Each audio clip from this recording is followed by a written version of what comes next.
done. YouTube, what it do? We're back again. I'm back again.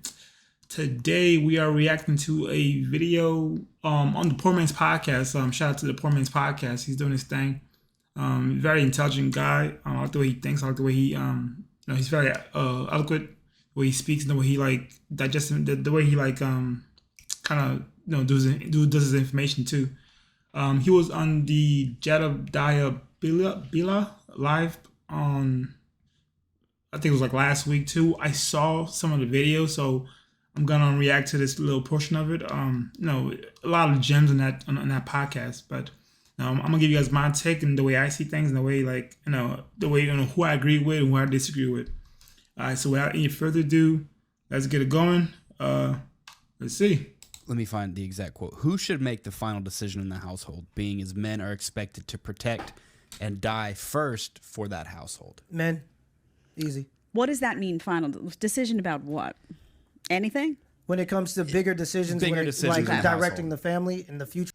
Yeah, final decisions, as in, say you get a job that requires you to take the family away to I had this discussion too in a podcast that I was on a while back. Say you get a call, say, hey, we want you to relocate to the new city, and your wife has her little career here, and you will have a business opportunity that can make the family richer. Just not you, it's the family.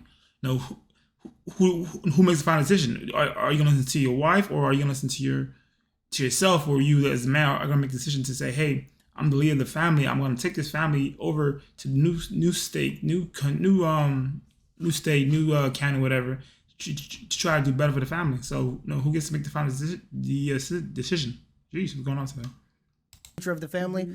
I can wholeheartedly think that men should have that final decision. Yeah. And in my house, I'll tell you, it doesn't work like that. How it works is we both come to the table on big decisions. No. Now, there's certain things that I don't care as much about as he does. There's certain things that he doesn't care that much about, but I do. For example, if we're going to go on a vacation, I'd be picky about the hotel, but probably not as picky about the location. So it's a give and take. Yeah. But every big decision that affects the family unit, we sit down and we really talk it through until we're both comfortable. That's not the way it works.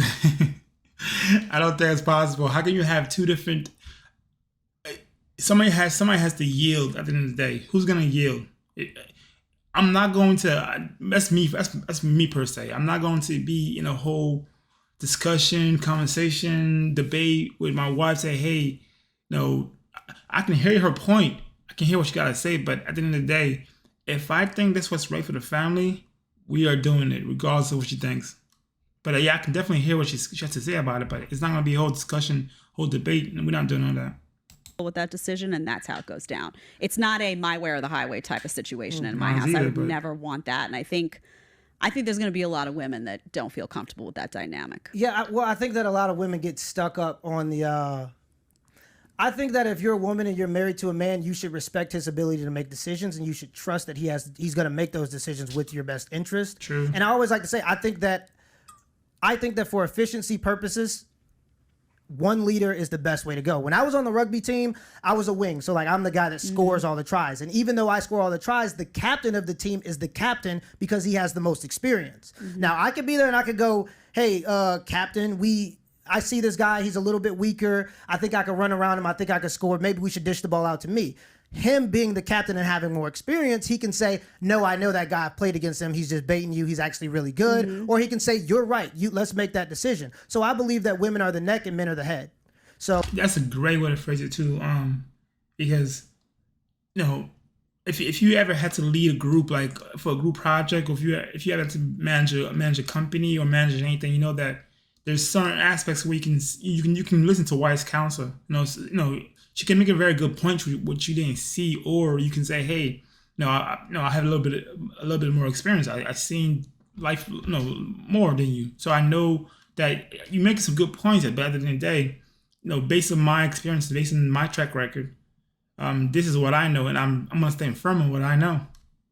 So women can have a say in what direction we go, but you should trust the man to make the final decision because you trust his decision-making skills because of the results that he's shown. What if he doesn't have, on that particular issue, the experience, though? What if it's about something where she's lived in a bunch of places, or she grew up in a family where X, Y, and Z happened, that gives a lens that's really important where she may be better fit to make that particular decision. Do you I think think that could happen? Yeah, but I think that Hi, Charlie Haynes here, CEO of Gold Medal commercials. Service.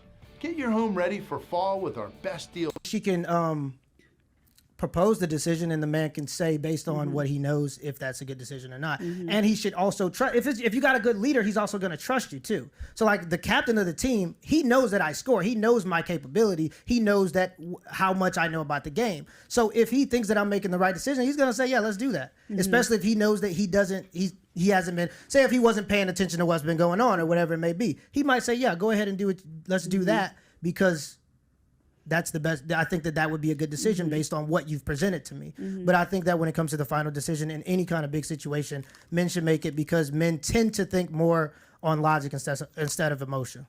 So that would be the one area I think where you and I disagree a little bit. I do think that women factor in emotion more, that we're both in agreement on. But I'm a firm believer in a partnership. So Oh no, I like traditional marriage. I like Even a partnership is a little risky too, because you can have a business that's a partnership where it's 50-50 ownership of the liabilities, but at the same time the company has a structure, like a organizational structure where you have a CEO, you have a CFO, you have a whole chart of people who takes orders. Like the buck has to stop someplace. Like whoever makes the decision takes all the accountability. So if I'm the man, I'm gonna take anything that goes wrong within the decision-making processes, or anything that I decide to do, the buck stops with me. So I have to take time and say, hey, that was my bad. I made a bad call. I made a bad decision. So typically I find that girls don't typically like to take accountability. So that's why I would not like, this whole partnership, this whole 50-50 thing does not work at all. Not for me at all. husband wife. I want husband wife too. Yeah, Traditional we ain't in raising that no sense. babies, and So for it's me, a thing people do. It's a thing. I think that there are a lot of women who, and it's interesting because it doesn't rub me wrong that you say that, because I'm also a firm believer that everyone should build the family structure that's comfortable for them. If that works for you in your house, and great, and if it doesn't work in my house, that's okay too. But there is a large segment of the female population that will hear that wrong. They'll want to say, well, I want to say, a marriage is supposed to be a partnership. And if we're making a big decision, for example, as to where to move the family, I want to be with someone who wants me to have a say. So that's one area where you have a say. It's just you don't make the final decision. Like nobody's gonna say, hey, your voice doesn't matter. But at the end of the day, decisions need to be made, and somebody needs to be accountable for all the decisions. Why not just let your man, the one that you trust and the one that can provide for you, make that decision for you? It's not that hard. we'll disagree, where I feel like that mutual respect in a relationship for me comes from an acknowledgement on both sides that each person's voice matters in those big decisions. So okay. So say PBD, right? Yeah. Right. So you work under PBD. If you went up to PBD and said you had an idea for something and he said he didn't want to do it because he didn't think it was a good idea, or if he said he did want to do it, you trust him to be able to make that decision, don't you? Well, he's not technically my boss, actually. He's my partner, but that's a different dynamic. So I would always stray from comparing a marriage to a business arrangement. Really? That's something in business where it really depends. I mean, he's been doing this for longer than I have, and I would, in that instance, say, you know what, because I'm going to give him his ability. And that's the problem with modern day women nowadays. They will rather submit to their bosses than their husbands. So this is why it's kind of like sad sometimes. Like you have to go to work and listen to your boss tell you what to do, but the man that you decided to spend the rest of your life with, he can't tell you nothing. But your boss, he says pick up the pen, you pick up the pen. It's so sad. I do trust him, or I wouldn't be here doing this partnership with him. But she's trying to rephrase the whole thing. Marriage is not a business. Why do you trust the decision do you trust the decision that he's going to make because you think that he knows more about it? Like he has a mind for it? I think that I would be inclined probably to trust the decision for now, and feel it out and see. And if I still feel strongly and differently in a few months, go back to that table and say, this needs to change. Here's why. Let's give it a go. And she has so much masculine energy. It's insane. shout out to you and your husband, but it's insane to see a woman who's gonna be that bossy. It's a real turn off. Had actually some of those discussions and had things change, let her try this out. Let's see how it goes. Yeah. But I don't ever compare a marriage to a business. But go ahead. But I'm just saying, like, so then if we both agree that men tend to make decisions logically, while I didn't say men though. I said, you asked me about PBD. No, I'm just saying in general. Earlier before we agreed that men tend to think of things logically while women tend to think of things more emotionally. When it comes to life decisions, which person do you think is going to be more likely to make the better decision? I would agree that the logic, because of the sense of Fitcher is the only fitness mirror powered by motion engine technology. the ability to rational more or to use rationale more is going to have better results in the long run. That's why I think for most people, that's the best way to do it. I don't think, I mean, maybe for not everybody, I don't know how people want to do their thing. Yeah. But I think it depends on I think the it gets very decision. dangerous when we start to say that you should just wing it and just do what you feel, because a lot of girls are going to feel like they can make that decision because, like I said, when you're younger, you're told that you're right by everybody. True. But that doesn't mean that you're actually making the better decisions. And if you trust your man to be the leader because he's shown results, and I don't think that you should marry a man unless he's shown that he can be a leader and has shown results. I don't care what he's talking about. And I believe the same thing for my daughter. If you trust that man to make the decisions because you selected him as a husband, you should let him make the final decision. Now, that don't mean you can't propose something. He's speaking truth right now. Like, why would you want to fight the man you have decided to protect you, to provide for you? Like, I get it. Like, if you decided to marry a man who's not up to par, like a man who's not a provider or protector, yeah, that's on you. At the end of the day, now you have to be the man within that relationship. But you as a woman, you want to find yourself a man who can actually be a leader, so that they can guide you to where you want to be at. They can guide the family, because a man makes money, makes moves, makes decisions for the family. Women typically make money for them and their kids, and that's it. Women do not typically take care of men. So that's why it's different, you know. That don't mean you can't even have a 45-55. But when it comes to the final decision, if the man is more likely to make it off rationale and experience, then I think that he should be the one that gets the final decision. Yeah, that wouldn't work for me. That wouldn't work for me, only because, and I understand what you're saying about logic and emotions and all that, and I tend to agree with you in the sense that I think emotions, like I said, do play a bigger role for women than they do for men. But decisions can be really complicated and aren't always about just logic versus emotion. Sometimes experience comes into play. Sometimes the life you've lived comes into play. Sometimes maybe you haven't communicated to someone what really is important to you in this. She wants to be the man so badly. She wants to be the man in her relationship so badly. I wonder how long it's gonna last. I wonder how long that masculine energy is gonna last. Decision for whatever reason. Sometimes so what emotion I'm seeking, even comes into play. Sometimes emotion you even need comes emotion into to play make a better decision. So what I just love is a dynamic where, and I think what most women would probably want is a man who feels comfortable saying, I'm really confident, I believe this is the right decision, but also says, how do you feel about it, babe? Like, where are you coming from? Yeah. What do you think? And if there is a strong disagreement about that particular decision, that there has to be a meeting of the minds in some way. For majority of women, who do you think is more comfortable? Do you think they're more comfortable with men making decisions? Like in terms of even dates, something as simple as dates. Yes. Do you think majority of women want a man to say, wear this dress, we're going here? No, not wear this dress. No. Or But we're going. Nah, girls. If you text a girl, hey, wear a nice blue dress, they get so happy about that. Like they want you to tell them what to wear.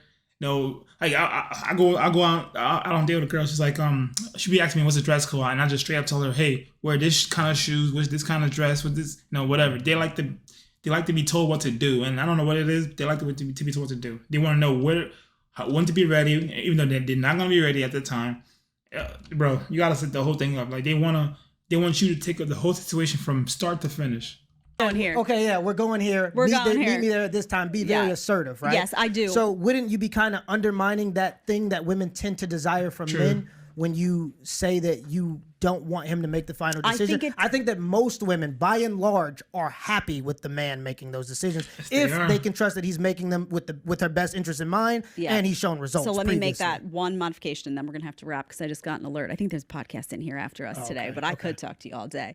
But I think that what most women want is a man, again, who's comfortable making that decision and who is assertive and will For example, pick a restaurant and say, hey, babe, I think we're going to go here tonight. This would be really, really great. But if she turns around and says, oh, I really want Chinese tonight. Okay, you know what? Who No, has we're that not doing that. flexibility? And a man who wants her to have a seat at the table on those discussions. Yeah. A man who cares enough about her to care about what her vision is and what she sees and what she. See, that's the issue with women, though. It's what she wants. When men make decisions, it's not for the men per se, it's for the family. So I get it, you have your own vision, your own desires, but how does that play into part with the family? How is that going to bring the family together? Like you simply cannot act like you're solo, like you're single. How does your decision change the family structure? Come on. Feels. So ultimately they may wind up saying, you know what, babe, it's up to you. But they want to feel heard in those discussions and feel that their input is valuable to that man. I think but that is the case, though. Not always. Not always, but and not always in those dynamics that you're describing. Yeah. Maybe in your case, no, for sure. Not always, but Yeah. I think that, and that's again why I say you should choose a leader that you think has your best interest in mind and yada yada A partner. yada. Yeah, Choose a partner. Yeah, well, I believe hates in that husband and wife. I word. don't really believe in the partner. She hates So that that's great. word. I wish we had gotten to that sooner because But do we have more questions or? no, 'Cause I don't think wanna we're gonna stick. wrap for today. Okay. I appreciate you being. I think that's it, guys. Yeah, yet again, like I don't know, she hates the word leader because even though historically men are meant to be leaders, so the fact that you can't acknowledge that men are leaders, or the fact that you can't acknowledge that your husband is a leader, it's kind of a little scary for me. You know what I'm saying? Like I would not. Why would you marry a man who is not capable of leading you? How are you comfortable being a masculine energy all the time? Like I don't know what it is, but I guess this is like the modern day women nowadays. They like to be masculine here and the feminine here. Just be who you are. Be a feminine woman and let him be a masculine man. But hey, that's just the way I think. YouTube, it's been another reaction. Please like, subscribe. I'm trying to grow this channel real quick. I'm trying to see how I can do this channel. I appreciate all the comments. I appreciate all the support at the beginning. Until next time, YouTube. Peace.